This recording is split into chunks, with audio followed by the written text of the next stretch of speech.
Welcome back. Today is a special day, not only because it's Monday, but it marks the start of our head-to-head playoffs for this 2018 spring season. This phenomenal sports debate game, of course, is brought to you by Grand Falls Casino and Golf Resort. And I'm a broken record saying this at this point, but I ask the questions. Our Midco SN personalities argue their answers with a time limit. There are rebuttals allowed, but in the end, the first person to win 3 debates on the day is that day's champion. We kept track of the standings all season long.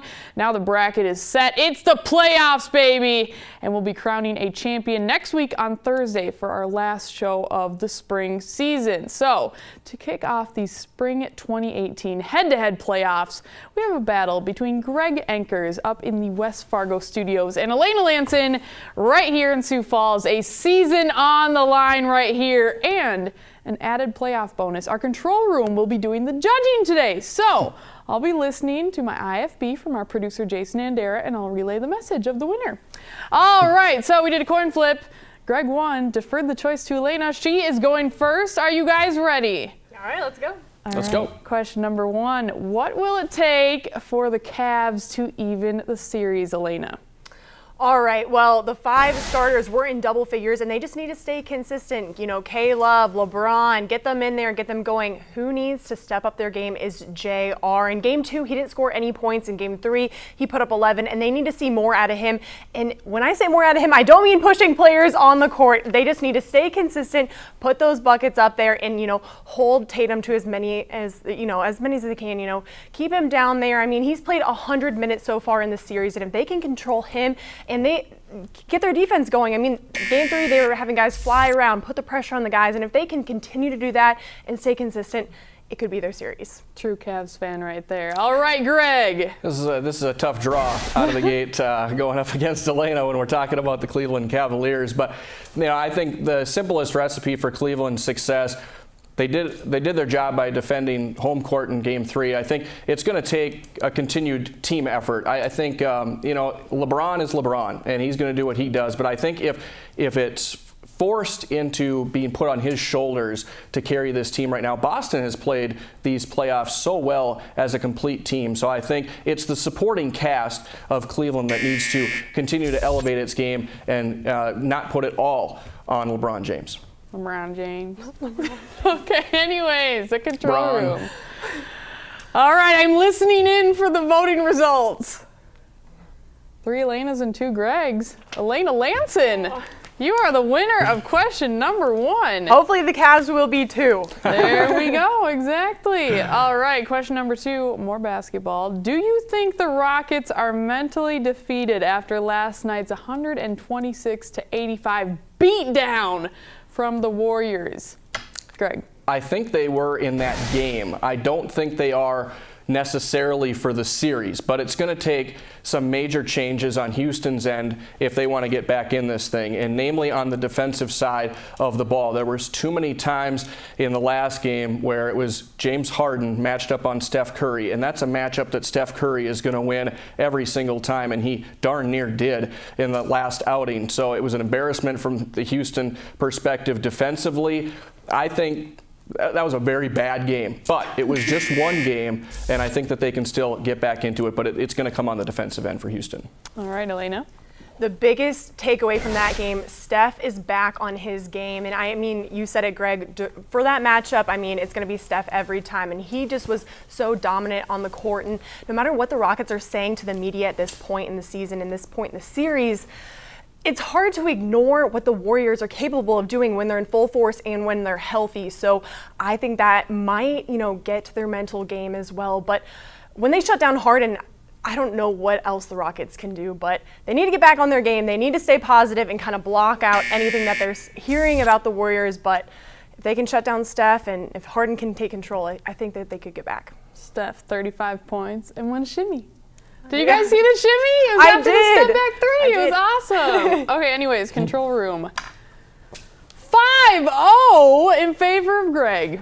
So, all right, wow, they're decisive. Did not see that coming. Whoa, that's a control room. All right, this is great for me. I'm just out here having a Okay, anyways, question number 3, and we're all tied up at 1-1. The Vegas Golden Knights making the NHL playoffs was surprising to most people.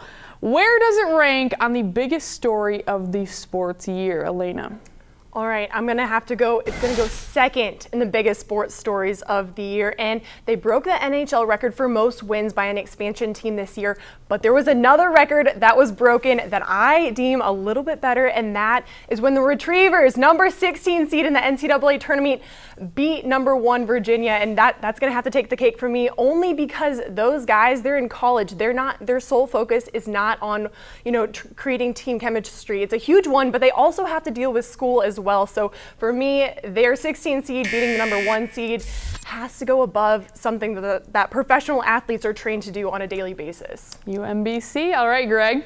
Well, we're talking about something here in the NHL that just simply doesn't happen, and it doesn't happen very often in any of the major sports where a team can come in their first year, and there's been so much chatter about, oh, the system set them up to succeed and these rules were put into place.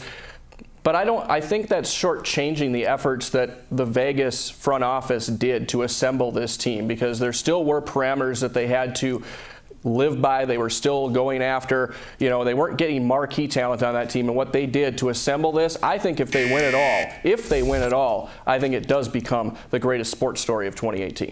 Ooh, all right, control room. Oh, 4-1 Elena. All right. Go, those Retrievers, yeah, I like it. They were there, and I love the memes that followed. Yes. Okay, anyways, question number 4. What is the hardest aspect of summer workouts for high school or college athletes, Greg?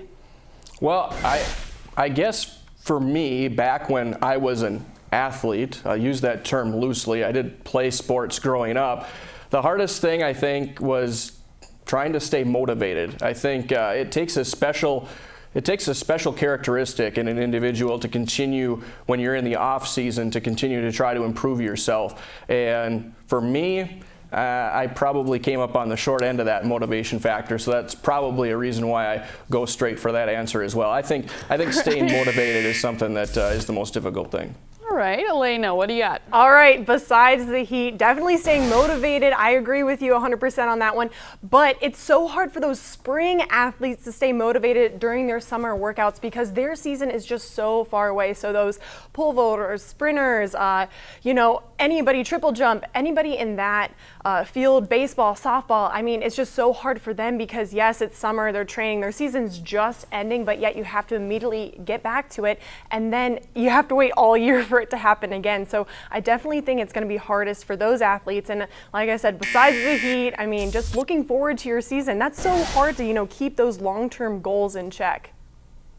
All right, control room. What is the verdict? It was a tough one, according to Jandy, but 4-1 Greg. All right, we are all tied up. 2-2. We are talking more about hockey. All right, question 5. We talked about the Golden Knights defeating Winnipeg and advancing to the Stanley Cup final in just their first year as a franchise. What are the chances they take it all in this inaugural season, Elena? Well, they were the least likely team to win, and now they are 4 games away from winning the Stanley Cup.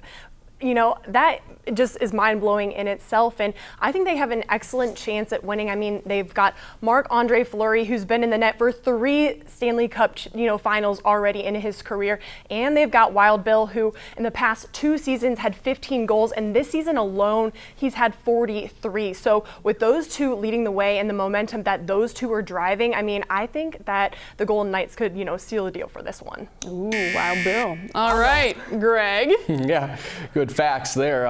I guess mathematically it's down to a 50-50 shot. If you look at it apples to apples right now, the way that this team is playing right now, they're going to be very difficult to stop in the Stanley Cup final, I think, no doubt. I think Vegas, the community, has really rallied around this a little bit. So, I mean, I guess if I were a betting person, that's where the good money is going right now. It didn't look maybe that way at the beginning of the season when people were putting 500-1 bets down on this team. But give them credit. They're there, and it's a 50-50 proposition right now. But the momentum, I think, gives them a little bit of an edge going up against whoever it's going to be from the East. Ooh, all right. Control room. I'm waiting, guys. Make me wait. This is very close. They're still arguing. That's what Jandy's telling me. Elena 3-2. She is moving on in the head-to-head playoffs. Wild Bill, he did it for me. I got it. All right, thank you so much for Job well playing, done. guys. Greg, congrats on a great season. All right, anyways, if you have any topics or questions you'd like debated, join the conversation. Let us know. We only have 7 shows left after this, and as you know, we are into the playoffs here on Head2Head, so we're always looking for the tricky questions. You can tweet them at me, that's at Stuart MidcoSN, or to our network account at MidcoSN. We'd love to hear from you guys. We are going to step away for a moment, but when we come back, I'll get you up to speed on what to expect right here on Midco Sports Tonight for the rest of the week. Stay tuned.